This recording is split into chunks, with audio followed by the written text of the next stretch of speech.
Mummy जी, आपके गले में जो हार है वो हार ईशा का है। लेकिन ये हार आपके पास कैसे आ गया?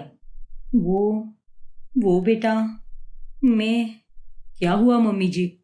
कुछ बोलोगी आप ईशा से पिछले 1 महीने से मिली नहीं हो, तो फिर ये हार आपके पास कैसे आ गया?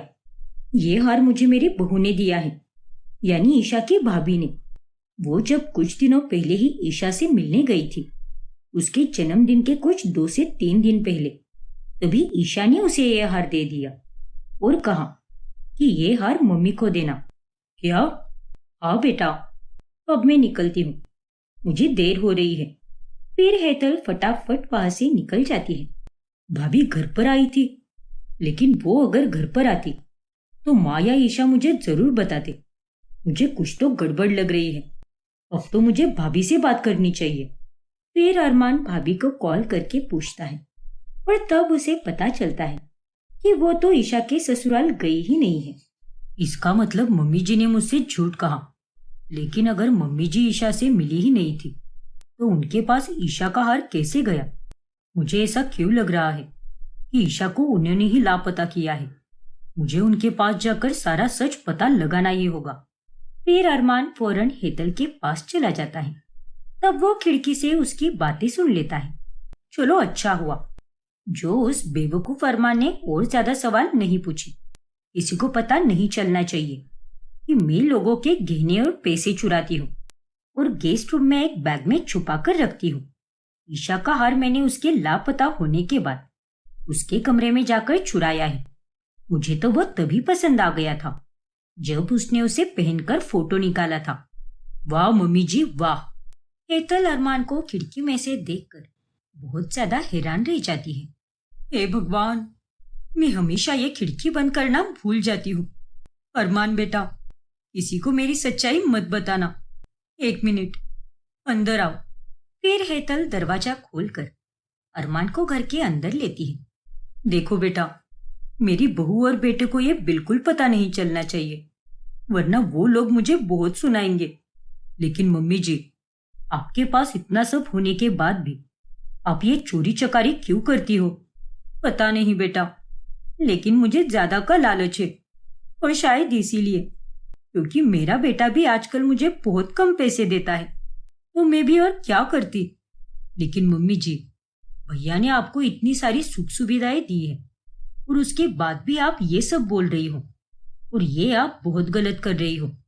अगर आपने ये सब करना बंद नहीं किया तो मैं भैया और भाभी को सब कुछ बता दूंगा। क्या? हाँ मम्मी जी, आपके पास जो कुछ भी है उसी में संतुष्ट क्यों नहीं रहती आप? ये सब करके आप एक ना एक दिन पकड़ी जाओगी और इस उम्र में आपको जेल में चक्की पीसनी पड़ेगी। और ये सब आपको शोभा देता है क्या? बताइए। नहीं बेटा, मुझे जेल नहीं जाना। मैं भगवान की सौ खाकर बोलती हूँ कि मैं आज के बाद चोरी करना बंद कर दूंगी। मुझे माफ कर दो बेटा। ईशा की सौ, मैं नहीं करूंगी चोरी। लेकिन तुम किसी को कुछ भी मत बताना। ठीक है मम्मी जी, लेकिन आप भी अपनी कही गई बात पर ध्यान देना, क्योंकि आपने भगवान जी और ईशा की कसम खाई है। इतना कहकर अरमान वहां से चला जाता है और घर पर चाहत उसके लिए खाना लेकर आती है। देखा, मैंने कहा था तुमसे कि आंटी चिका और ईशा के लापता होने का कोई लेना देना नहीं रहेगा। लेकिन जो भी हो, आंटी जी को ये चोरियां नहीं करनी चाहिए थी। हाँ चाहत, उन्होंने वो सब करके बहुत गलत किया है, लेकिन वो अब आगे से ऐसा नहीं करेगी, क्योंकि वो अब काफी डर चुकी है। मुझे उनसे ये उम्मीद बिल्कुल नहीं थी, पर खैर, तुमने उन्हें समझाकर बहुत अच्छा किया। अब चलो, ये खाना खा लो, वरना ठंडा हो जाएगा। आज मैंने पालक पनीर की सब्जी, देसी घी के पराठे और मटर पुलाव बनाया है। पालक पनीर की सब्जी, अरे ये तो ईशा की भी बेहद पसंदीदा सब्जी है। अगर आज वो यहाँ पर होती तो इसे एक झटके में ही सफाचाट कर जाती। तभी अरमान को पुलिस इंस्पेक्टर का कॉल आता है। हाँ इंस्पेक्टर साहब, बोलिए ना, क्या हुआ? ईशा की कोई खबर मिली क्या? हाँ अरमान, हमें ईशा मिल गई है। वो थोड़ी बहुत घायल अवस्था में थी और उसे अभी अस्पताल में रखा गया है। क्या? ईशा मिल गई, लेकिन उसे उसे ज्यादा चोट तो नहीं आई है ना? वो वो ठीक तो हो जाएगी ना इंस्पेक्टर साहब? हाँ अरमान, वो ठीक हो जाएगी, पर हमें उसे कुछ दिन अस्पताल में ही रखना होगा। तुम और हेतल जी उससे मिलने आ सकते हो। ठीक है इंस्पेक्टर साहब, मैं और मम्मी जी अभी पहुंच रहे हैं वहां पर। अरमान की खुशी का अब कोई ठिकाना नहीं रहता। क्या सच? हाँ चाहत, ईशा मिल चुकी है।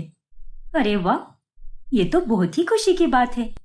हम सबकी प्रार्थनाएं सफल हो गई। अब जल्दी से जाओ अपनी ईशा के पास, वो भी तुम्हारा इंतजार कर रही होगी। फिर अरमान और हेतल फौरन अस्पताल पहुंचते हैं और ईशा को देखकर अरमान की जान में जान आ जाती है। मेरी ईशा, मैं अब भी यकीन नहीं कर पा रहा कि तुम हम सबको वापस मिल चुकी हो। हाँ बेटा, बरखा बहन हमेशा तुम दोनों के साथ है और उन्होंने ही तुम्हें ईशा से वापस मिलवाया है।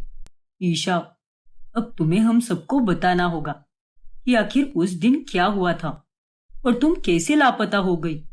नहीं अरमान, ईशा ये सब नहीं बता पा रही क्योंकि उसे उस दिन के बारे में कुछ भी याद नहीं है। क्या? हाँ अरमान, हमें ईशा पास के जंगल में मिली जहां पर ढेर सारे जंगली जानवर रहते हैं। खुशकिस्मती से ईशा को कुछ भी नहीं हुआ, उसे बस थोड़ी बहुत चोटें आई है। शायद किसी जानवर ने काटा होगा, लेकिन ईशा की जान खतरे में नहीं गई। भगवान का लाख लाख शुक्र है। इंस्पेक्टर साहब, अब तो ईशा मिल चुकी है और हमें यह भी पता चल चुका है कि ईशा को किसी ने जंगल में फेंका था। अब आप लोगों को उस हैवान को ढूंढकर निकालना ही होगा।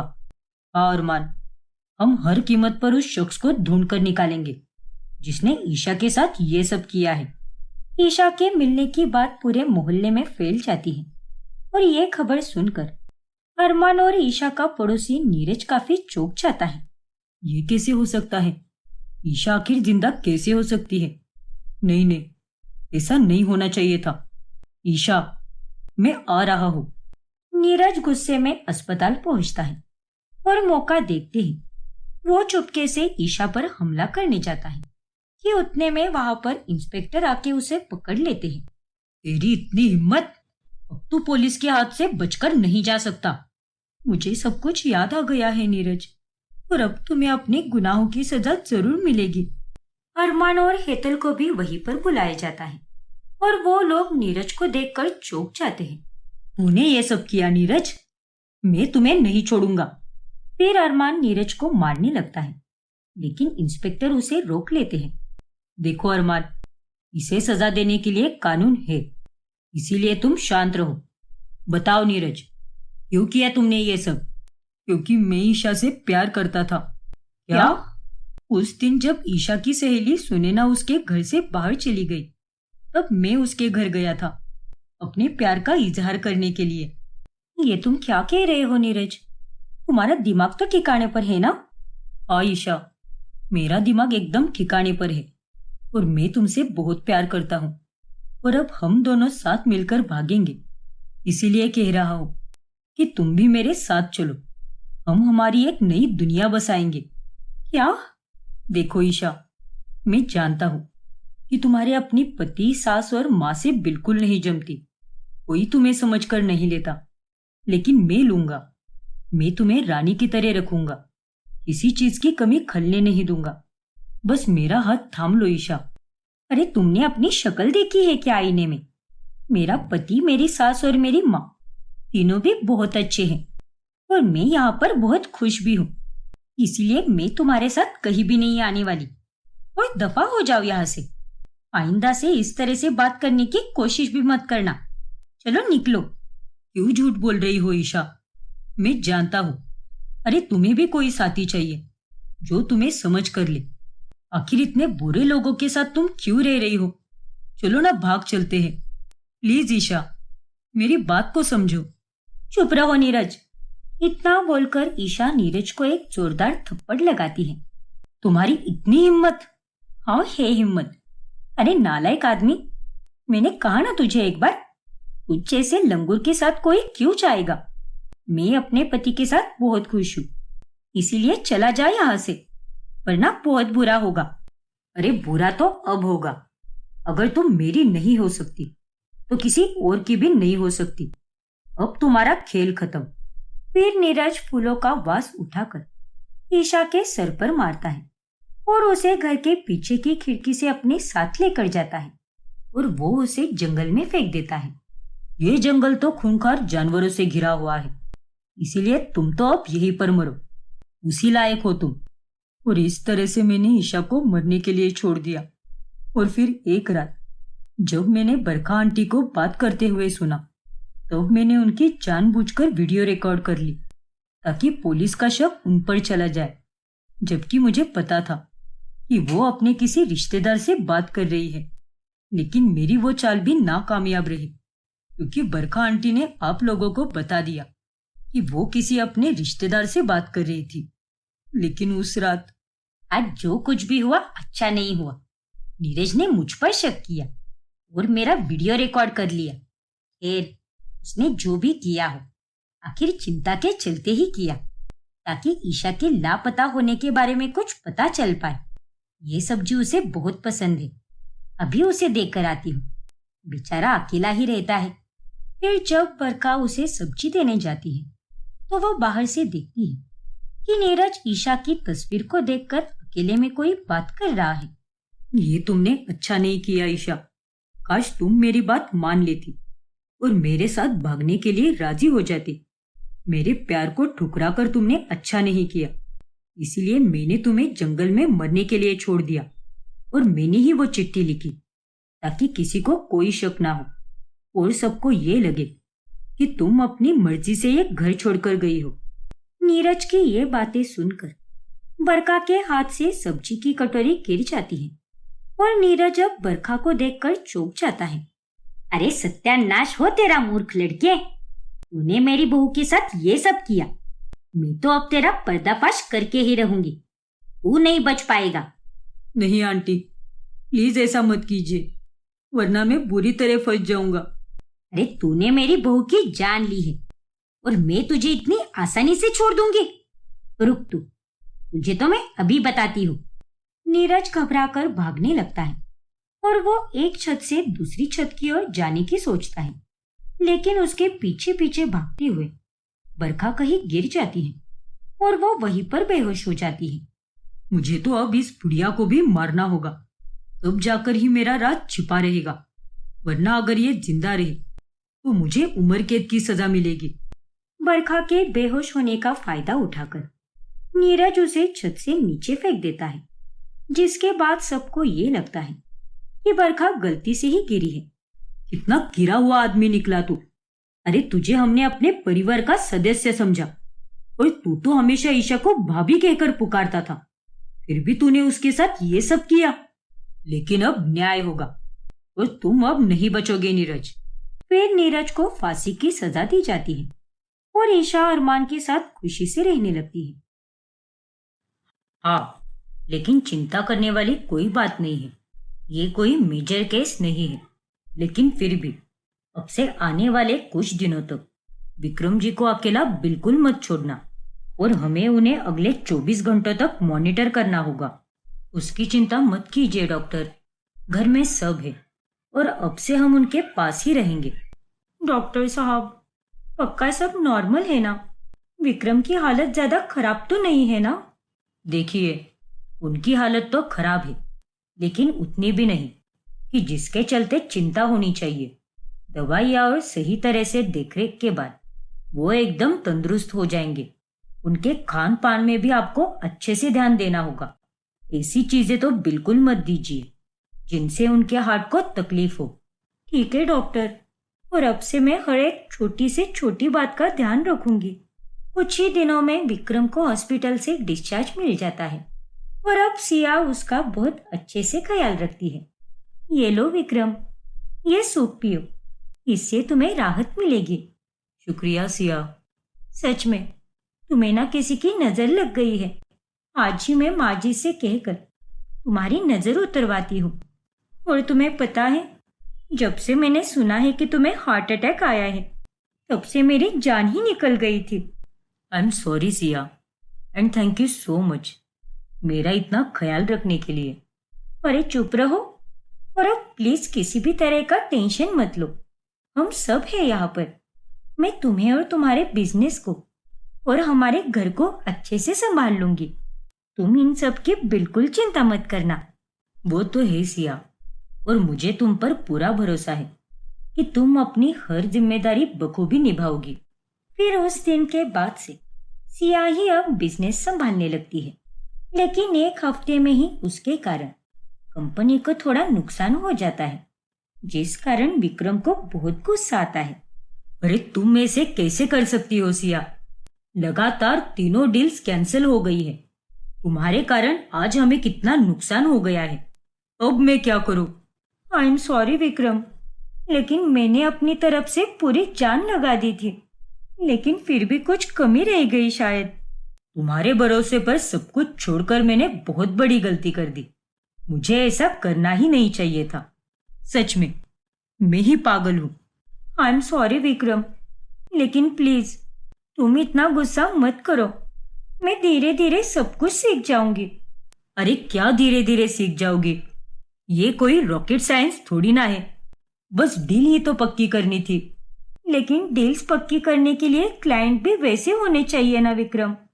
कभी कभी बिजनेस में भी उतार चढ़ाव होते रहता है। जरूरी नहीं कि हर हफ्ते बस मुनाफा ही हो।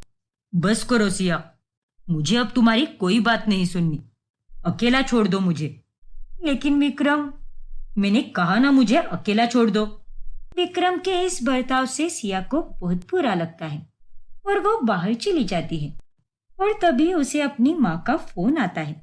हाँ माँ, मैंने खाना खा लिया है और विक्रम भी अभी पहले से बेहतर ही है। क्या हुआ सिया बेटा? तेरी आवाज से तो ऐसा लग रहा है जैसे कि तू दुखी है। बताना मुझे कि आखिर बात क्या है। अरे नहीं माँ, ऐसा कुछ भी नहीं है। झूठ मत बोल बेटा, मैं तुझे अच्छे से जानती हूँ। कोई तो बात है। चल अब मुझे बिना छुपाए सच बता दे। माँ, वो ना। फिर सिया भावुक होकर जमुना को सब कुछ बता देती है। अरे जाने दे बेटा, विक्रम जी की तबीयत ठीक नहीं है और ऐसे हालात में अगर कोई परेशानी आ जाए तो वो व्यक्ति और ज्यादा चिड़चिड़ा हो जाता है और वो इंसान ऐसे ही व्यक्ति पर अपना गुस्सा निकालेगा जिससे वह सबसे ज्यादा प्यार करता है। अब तुझे ही उन्हें समझ कर लेना होगा बेटा। फिर भी माँ, मैं जानती हूँ कि वो बीमार है, लेकिन मुझ पर इतना चिल्लाना ये भी तो सही नहीं है ना माँ। हाँ बेटा, लेकिन इस बात को अब ज्यादा खींच मत और जा विक्रम जी से सुलह कर ले। खामोखा उनसे दूर रहकर या मन मुटाव के कारण उनकी तबीयत और खराब हो सकती है। हाँ माँ, आप सही कह रही हो। फिर सिया विक्रम के पास चली जाती है और उनसे इस बारे में बात करती है और अगले 1-2 दिनों में उनके बीच में सब कुछ एकदम ठीक हो जाता है। विक्रम, क्यों ना आज हम दोनों मूवी देखने जाए? डॉक्टर ने भी कहा है कि तुम्हें बाहर भी आना जाना करना चाहिए। अभी एक ही जगह पर रहकर बेचैनी महसूस हो सकती है तुम्हें, इसीलिए कह रही हूँ कि हमें मूवी देखनी चाहिए और उसके बाद हम बाहर थोड़ा घूम फिर भी लेंगे। ठीक है सिया, अब तुम इतना कह रही हो तो फिर चलते हैं। ठीक है विक्रम, मैं अभी तैयार हो जाती हूँ और तुम भी तैयार हो जाओ। हाँ सिया। फिर सिया और विक्रम दोनों मूवी देखने थिएटर चले जाते हैं, लेकिन मूवी शुरू होने के 20 से 25 मिनट बाद ही विक्रम वहां पर गुस्सा करने लगता है। अरे सिया, मुझे यहाँ पर बिल्कुल नहीं बैठना। मेरी आंखें दर्द कर रही है। प्लीज चलो यहाँ से। लेकिन विक्रम, थोड़ी देर तो बैठो। नहीं सिया, इस मूवी के विजुअल्स काफी ज्यादा सफेद है और मुझे उनसे तकलीफ हो रही है। ठीक है विक्रम, अगर तुम्हें प्रॉब्लम हो रही है तो चलो यहाँ से। फिर वो दोनों वहां से चले जाते हैं और 2 दिनों के बाद जब सिया अपने मायके जाती है तभी, अरे अंजू भाभी, आप इतना सज सवर कर कहाँ जा रहे हो? अरे सिया, हम दोनों पास ही के रेस्टोरेंट में खाना खाने जा रहे हैं क्योंकि आज के दिन ही हम दोनों पहली बार मिले थे। अरे वाह, क्या बात है भाभी, बधाई हो। सिया, कैसा लग रहा हूं मैं? अरे वाह भैया, आप तो एकदम हीरो लग रहे हो। कुछ भी सिया। अरे जब तक ये व्हीलचेयर मेरी जिंदगी में है तब तक मैं अच्छा कैसे लग सकता हूँ? इसकी वजह से तो मैं एकदम गंदा दिखता हूँ। अरे नहीं भैया, ऐसा कुछ भी नहीं है। और ये सारी फालतू की बातें मत कीजिए, क्योंकि आप दुनिया के सबसे हैंडसम पति और भाई हो। फिर चाहे कुछ भी कहे। क्यों भाभी? हाँ सिया, तुमने बिल्कुल सही कहा। फिर उदय और अंजू दोनों साथ में चले जाते हैं और उन दोनों के बीच का प्यार देखकर सिया के मन में एक ख्याल आता है। भैया तो अपाहिज हो गए हैं, लेकिन फिर भी समय के साथ साथ भाभी सुधर चुकी है और अब वो उन्हें कितना प्यार करती है। लेकिन विक्रम का मैं क्या करूं? वो तो बस दिन ब दिन बदलते ही जा रहा है। कभी मूवी देखते समय उसकी आंखें दर्द करती है, तो कभी वो मुझ पर बेवजह गुस्सा करता है, तो कभी थकावट के कारण वो मेरे साथ कहीं नहीं आता। काश मैं और विक्रम भी एक नॉर्मल कपल की तरह रह पाते। ऐसे ही दिन गुजरते हैं और गुजरते दिनों के साथ साथ विक्रम भी अब पूरी तरह ठीक हो जाता है। फिर एक दिन सिया ऑफिस में कहीं नहीं दिख रही। लगता है कैंटीन में मेरा इंतजार कर रही होगी। हाँ, वो पक्का वही होगी। फिर विक्रम जब कैंटीन पहुंचता है तभी वहां पर सिया रौनक नाम के एक एम्प्लॉय के साथ खाना खाते हुए बात कर रही होती है। तुम बहुत मजाक करते हो यार, और तुम्हारे साथ बात करके मुझे बहुत अच्छा लगता है। ऐसी बात है क्या? अच्छा, बाय द वे, खाना बहुत ही स्वादिष्ट है, मानना पड़ेगा। इतनी अमीर होने के बाद भी आप खुद अपने हाथों से खाना बनाती हो। हाँ, क्योंकि मेरे पति और ससुराल वालों को मेरे हाथ का खाना ही पसंद आता है, इसीलिए सारा खाना मैं ही बनाती हूँ। अरे वाह!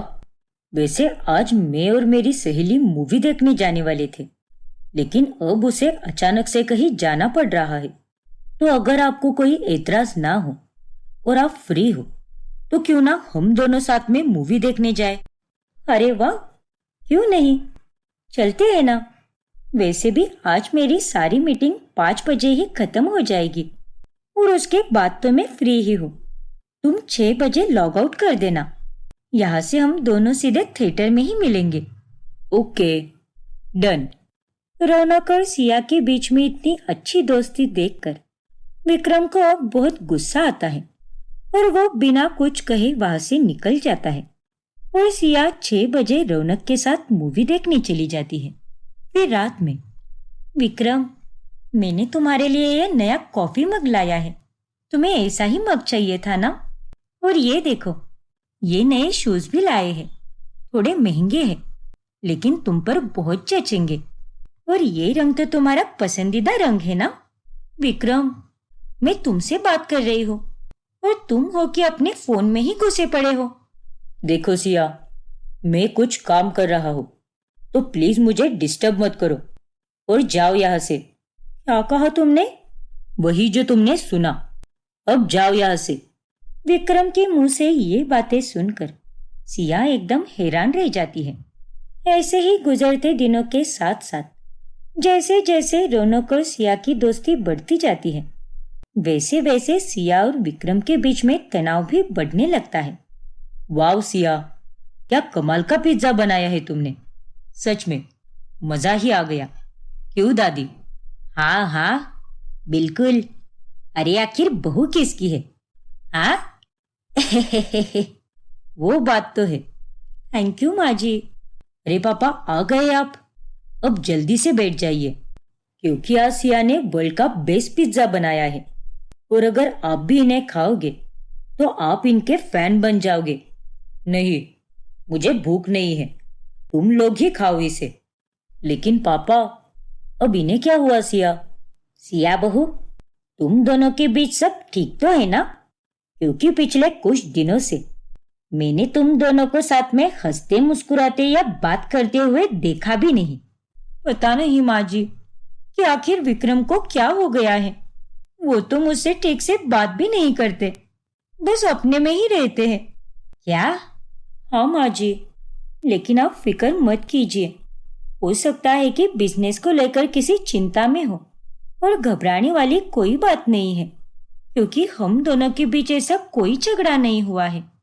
लेकिन फिर भी सिया, तुम मुझसे बात करो और पूछो कि आखिर वो इतना कटा कटा सा क्यों रहने लगा है तुमसे। और अगर तुम पूछोगी नहीं तो तुम्हें पता कैसे चलेगा? मैंने कई बार पूछा माँ जी, लेकिन विक्रम कोई जवाब ही नहीं देता। फिर सिया सुलेखा को उन दोनों के बीच हुए झगड़ों के बारे में बता देती है, और सुलेखा भी ये सुनकर अब काफी चिंता में पड़ जाती है। फिर एक दिन जब रौनक का जन्मदिन होता है, तभी सिया अपने हाथों से उसके लिए ग्रीटिंग कार्ड बनाती है और एक सुंदर सा गिफ्ट भी लाती है। ये तोहफा और कार्ड देखकर रौनक बहुत खुश हो जाएगा। जिंदगी में मैंने कभी दोस्त नहीं बनाए, लेकिन रौनक मेरा पहला पक्का दोस्त बना है, और एक दोस्त का जन्मदिन दूसरे दोस्त के लिए किसी बड़े दिन से कम नहीं होता। वाह सिया, क्या बात है! इतने दिनों तक जो हो रहा था उसे देखकर मैं चुप था, लेकिन आज तो तुमने सारी हदें पार कर दी। ये तुम क्या कह रहे हो विक्रम? मुझे तो कुछ समझ नहीं आ रहा।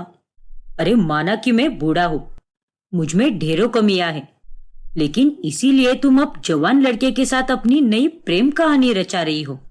क्यों? सही कहा ना मैंने? क्या? ये तुम क्या बकवास कर रहे हो विक्रम? ये कोई बकवास नहीं है, बल्कि सच्चाई है। और मैं कोई दूध पीता हुआ बच्चा नहीं हूं। मुझे सब समझ आता है कि रौनक और तुम्हारे बीच में आखिर क्या खिचड़ी पक रही है। मुझे तुमसे ये उम्मीद बिल्कुल नहीं थी सिया। बस विक्रम, बहुत हुआ। आज तुमने ये सब कहकर सीधे मेरे चरित्र पर उंगली उठाई है। मैं अब तुम्हारे साथ एक मिनट भी अब नहीं रहूंगी। अरे मेरी माँ की सो, रौनक और मैं तो बस अच्छे दोस्त हैं और कुछ भी नहीं, लेकिन तुमने उस दोस्ती का गलत मतलब निकाला। अरे कितने घटिया आदमी हो तुम। अब सिया गुस्सा होकर घर छोड़कर जाने लगती है। तभी उसे सुलेखा रोक लेती है। अरे ये सब क्या कर रहे हो तुम दोनों? ऐसे चलती है क्या शादी? और विक्रम, तू इतनी गंदी सोच कब से रखने लग गया? अरे रौनक तो बस इसका दोस्त है, और ये तो सिर्फ तुझसे ही प्यार करती है। और प्यार में एक दूसरे की खुशियों की इज्जत करनी चाहिए, एक दूसरे का दुख समझना चाहिए, ना कि गुस्सा होकर बातचीत बंद कर देनी चाहिए। लेकिन माँ।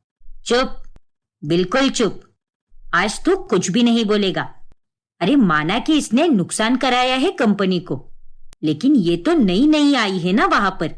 तुझे भी इसे समझ कर लेना चाहिए था, ना कि इस पर गुस्सा करना चाहिए था।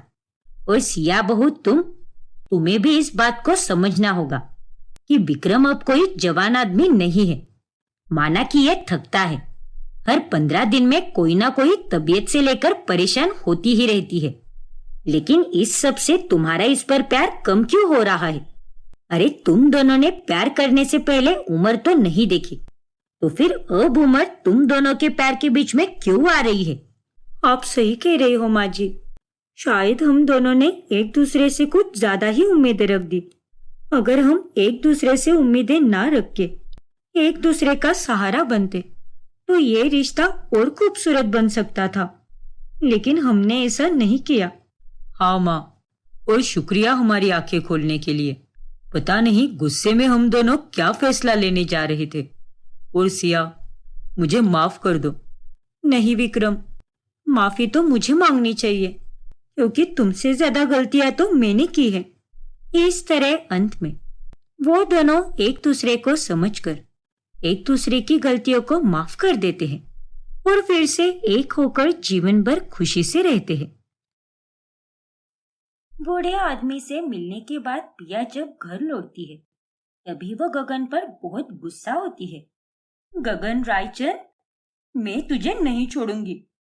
अब मेरे बदले की आग तुझे जलाकर राख करके ही रहेगी। मैं अब तुझसे बदला लेकर ही रहूंगी, लेकिन उससे पहले मैं तुझे इतना तड़पाऊंगी, इतनी तकलीफ दूंगी कि तेरी जिंदगी नरक बन जाएगी। उतने में वहां पर मृदुला आती है। या हे भगवान, कहीं माँ जी ने मेरी बातें सुन तो नहीं ली। अब मैं इन्हें क्या जवाब दूंगी? अरे पिया बेटी, मुझे ना अपनी एक सहेली की यहाँ पार्टी में जाना है, तो मैं सोच रही हूँ कि तुम्हारे साथ खरीदारी करने जाऊँ। तुम्हारी पसंद तो काफी अच्छी है ना, इसीलिए बेटी। हाँ माँ जी, क्यों नहीं, जरूर चलूंगी मैं। ठीक है बेटा, तो फिर मैं तैयार हो जाती हूँ। तू भी तैयार होकर जल्दी आ। हाँ माँ जी। अच्छा हुआ जो माँ जी ने कुछ भी नहीं सुना, वरना आज तो मुसीबत ही हो जाती।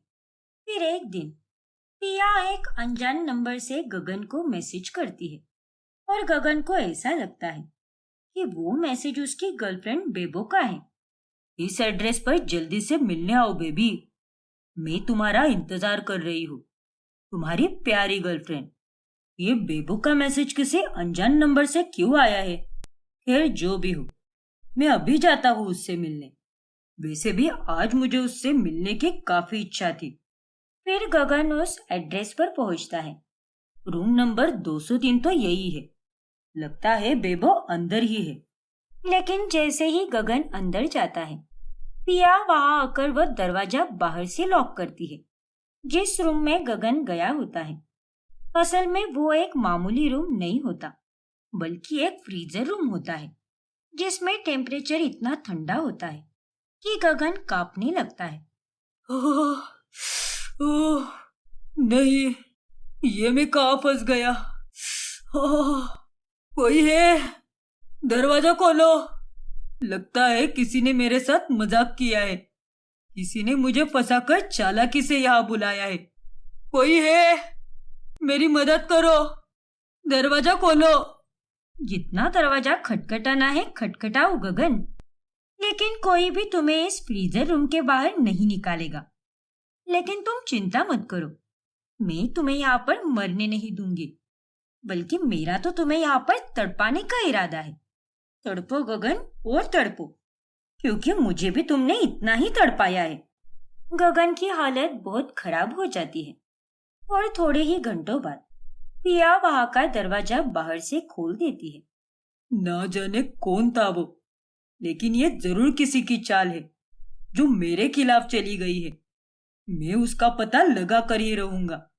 उस हादसे की वजह से गगन को बहुत तेज बुखार आता है और वो 3 दिन तक बीमार ही रहता है। फिर एक दिन पिया मृदुला के हाथ पर चोट के निशान देखती है और वो हैरान रह जाती है। ये क्या है माँ जी, आपके हाथ पर ये निशान?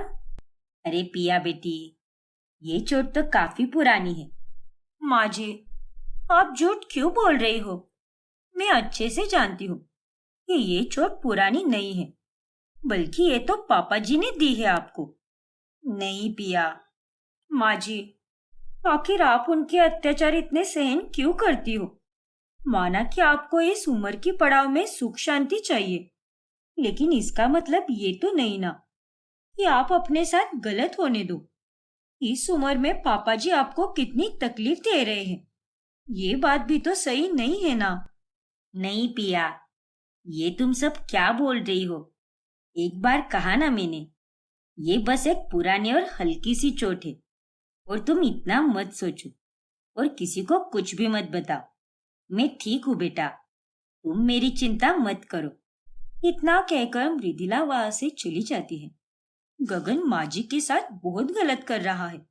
मन तो करता है कि अभी उसे सबक सिखा दूं, लेकिन मुझे उसे इतनी आसानी से सबक नहीं सिखाना है, क्योंकि उसने मेरे साथ बहुत गलत किया है। फिर एक रोज जब पिया बगीचे से गुजर रही होती है, तभी वो चुपके से भूषण और गगन को आपस में बात करते हुए देख लेती है। अरे लेकिन वो कौन था? तूने उसका नंबर चेक नहीं करवाया क्या? अरे मैंने नंबर भी चेक करवाया, लेकिन कुछ हाथ नहीं लगा। वो जो भी है ना, बहुत होशियार है। अरे लेकिन तेरे साथ ऐसा कौन कर सकता है? आखिर कौन है ये तेरा दुश्मन? पता नहीं भूषण, पर मुझे पता तो लगाना ही होगा। एक बार बस मुझे पता चल जाए, फिर तो मैं उस इंसान की चमड़ी ही उधेड़ दूंगा। तू मेरा कुछ नहीं बिगाड़ पाएगा गगन, अब तो बस शुरुआत है। आगे आगे देख क्या होता है तेरे साथ। गुजरते दिनों के साथ साथ पिया के अंदर जल रही बदले की आग और बढ़ने लगती है। ऐसे ही एक दिन जब गगन अपनी गर्लफ्रेंड बेबो के साथ घूमने गया होता है, तभी उसके पीछे पीछे पिया भी पहुंच जाती है। वाओ बेबी, ये जगह तो कितनी सुंदर है। यहाँ आसपास तो कोई भी नहीं है, बस हमारा ये खूबसूरत सा बंगलो है जो हरियाली से भरा हुआ है। हाँ बेबो, मुझे भी तुम्हारे साथ यहाँ पर बहुत मजा आ रहा है। अब देखना गगन, कैसे मैं तुम्हारे इस मजे को मुसीबत में बदल देती हूँ। फिर जब बेबो बाहर का नजारा एंजॉय करने जाती है, तभी पिया उस बंगले के चारों तरफ केरोसिन छिड़क देती है और उसे आग लगा देती है, और गगन बेचारा आग के बीचों बीच फंस जाता है। नहीं, बचाओ बेबो, बेबो बचाओ मुझे। गगन, गगन बेबी, अब मैं क्या करूं? कैसे बचाऊं मेरे बेबी को? पानी का पाइप तो बाहर ही था। हाँ, फिर बेबो पानी के पाइप से आग बुझा देती है और वो गगन को बचा लेती है। तुम ठीक तो हो ना बेबी? हाँ बेबो, मैं ठीक हूँ। लेकिन इतने अच्छे सावन के मौसम में हमारे बंगले में आग कैसे लग गई बेबी? अब मुझे क्या पता यार, ना जाने कौन पड़ा है मेरे पीछे। भगवान का लाख लाख शुक्र है कि तुम्हारी जान सही सलामत है, क्योंकि तुम्हारी जान से ज्यादा कीमती मेरे लिए और कुछ भी नहीं है। हाँ बेबी, मैं जानता हूँ। पिया उन दोनों को चुपके से देख लेती है। मैं अच्छे से जानती थी कि गगन को ये आग नहीं जला पाएगी और इसकी ये निकम्मी गर्लफ्रेंड इसे बचाने जरूर आएगी। लेकिन मैं तो बस इसे मौत का नजारा दिखाना चाहती थी, क्योंकि अब मेरी जिंदगी का बस एक ही मकसद है, और वो है गगन को बर्बाद करना। फिर गगन जब घर पहुंचता है, तभी वो सारी बातें घर वालों को बताता है। क्या? ये आप क्या बोल रहे हो डैड?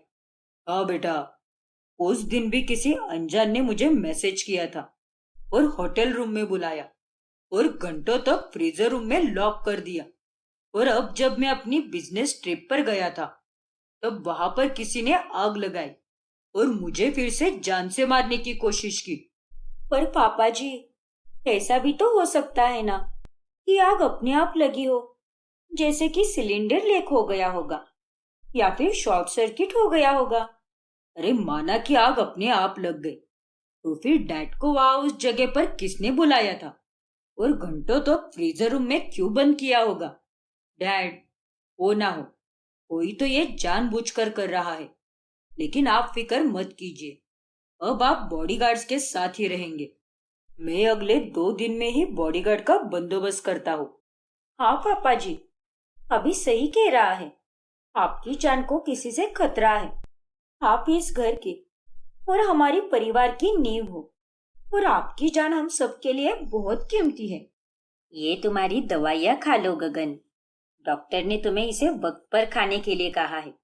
वैसे भी तुम्हारी तबीयत पिछले कुछ दिनों से काफी खराब हो चुकी है।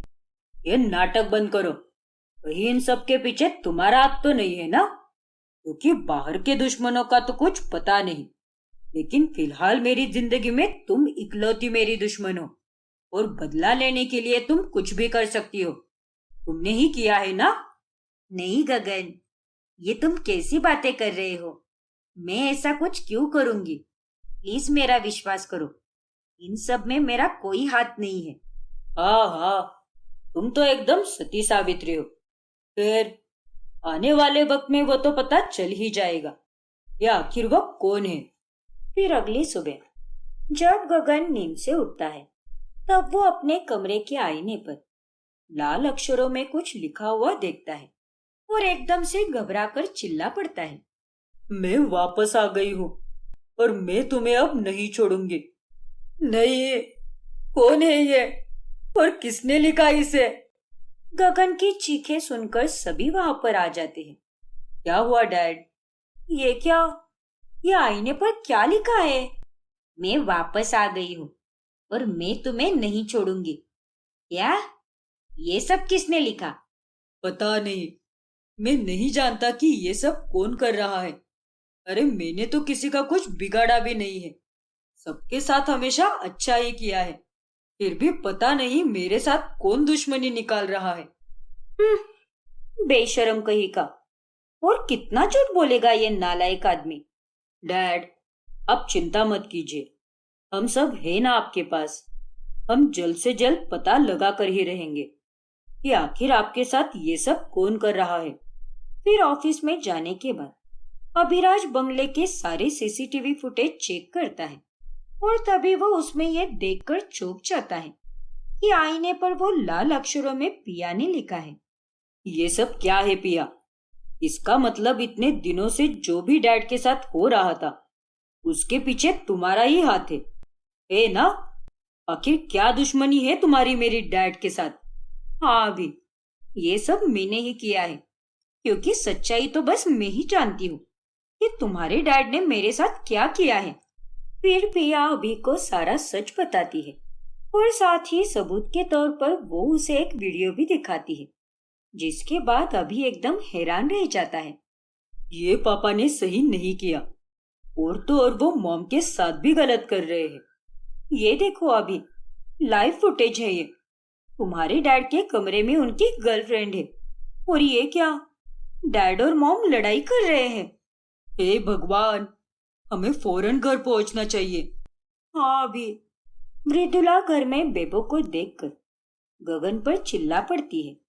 निकल जा मेरे घर से, ये तेरा घर नहीं है लड़की। और तुझे शर्म नहीं आती क्या? अपने आप से 20 साल बड़े आदमी के साथ अफेयर करती है तू, निर्लज्ज कहीं की। और तुम गगन, ये सब क्या है? बाहर तक तो सब ठीक था, लेकिन अब तो तुम इसे घर पर लेकर आने लगे हो। शी! बंद कर अपनी यह बकवास। अगर कोई इस घर से निकलेगा तो वो तू है। चल दफा हो जा यहाँ से। ज्यादा होशियारी मत दिखा मुझे, वरना यहीं पर तुझे जिंदा गाड़ दूंगा। चुप रहो गगन, आज तक मैंने तुम्हारा बहुत सहा है, लेकिन अभी के अभी इस मनहूस लड़की को यहाँ से निकालो, बाकी मैं कुछ नहीं जानती। तेरी तो आज तेरी जबान कुछ ज्यादा ही चल रही है। तेरा काम तो तमाम करना ही होगा। फिर गगन मृदुला को मारने के लिए फल की टोकरी में से चाकू उठाता है और वो उस पर वार करने जाता है, लेकिन उतने में वहां पर पिया आती है और वो गगन को रोककर उसे जोरदार थप्पड़ लगाती है। ए लड़की, तेरी इतनी हिम्मत, तूने मुझ पर हाथ उठाया? हाँ, क्योंकि 22 साल पहले भी तूने एक मासूम और बेकसूर लड़की को मारा था, और आज मैं फिर से वही किसी और के साथ नहीं होने दूंगी। क्या?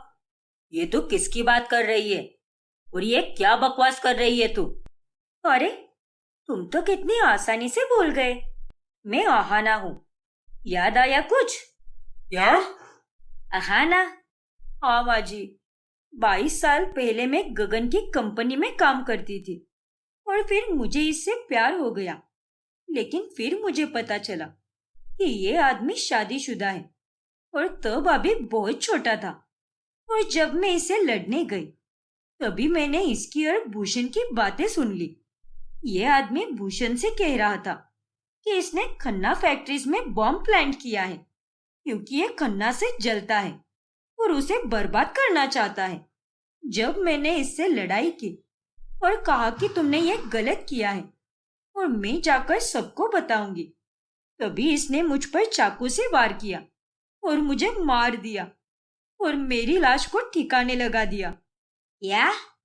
हाँ माँ जी। फिर कुछ ही दिनों बाद मेरा पुनर्जन्म हुआ, यानी पिया का पुनर्जन्म। मैं जानती हूँ कि आप लोग पुनर्जन्म जैसी बात में नहीं मानते, लेकिन ये होता है माँ जी। इतने सालों तक मुझे कुछ भी याद नहीं आया, लेकिन जब किस्मत ने मुझे अभी के जरिए इस घर में लाया, तब गगन को देखकर हमेशा मुझे अपने पिछले जन्म में घटी हुई घटनाएं याद आती रही। किसी आदमी की धुंधली शक्ल देखना, खून दिखना, तो कभी पुस्तकालय में वो 22 साल पुराने अखबार पर खन्ना फैक्ट्रीज के बॉम्ब ब्लास्ट की खबर पढ़कर अजीब सा महसूस होना, जैसे कि मुझे कुछ पता हो इसके बारे में। और फिर जब मैं एक मार्केट से गुजर रही थी, तभी मुझे एक बूढ़े काका मिले और वो मुझे अपने घर लेकर गए, जिसके बाद वहां पर मैंने अपने पिछले जन्म की तस्वीर देखी और मुझे सब कुछ याद आ गया। वो बूढ़े काका मेरे बाबूजी ही थे। बिटिया, तू इन दोनों को देखकर हैरान क्यों रह गई? बाबूजी, मुझे सब कुछ याद आ गया है। मैं ही आपकी आहाना हूँ, जो 22 साल पहले इस दुनिया को छोड़कर चली गई थी। क्या? और फिर मुझे सब कुछ याद आया। तब मैंने बदला लेने की ठानी और हर बार मैंने गगन को तकलीफ दी। कभी अनजान नंबर से मैसेज करके उसे फ्रीजर रूम में लॉक किया, तो कभी उसका पीछा करके उसके बंगलों में आग लगा दी। इसने सिर्फ मेरे साथ ही गलत नहीं किया है, बल्कि इसने कितने सारे लोगों को उस फैक्ट्री के बॉम्ब ब्लास्ट में मार दिया है।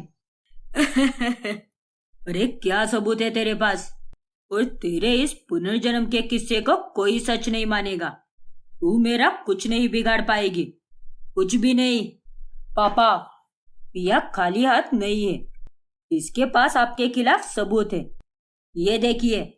फिर वो उसे एक वीडियो दिखाता है जिसमें भूषण को किडनैप किया होता है और वो रोते रोते सारा सच बताता है।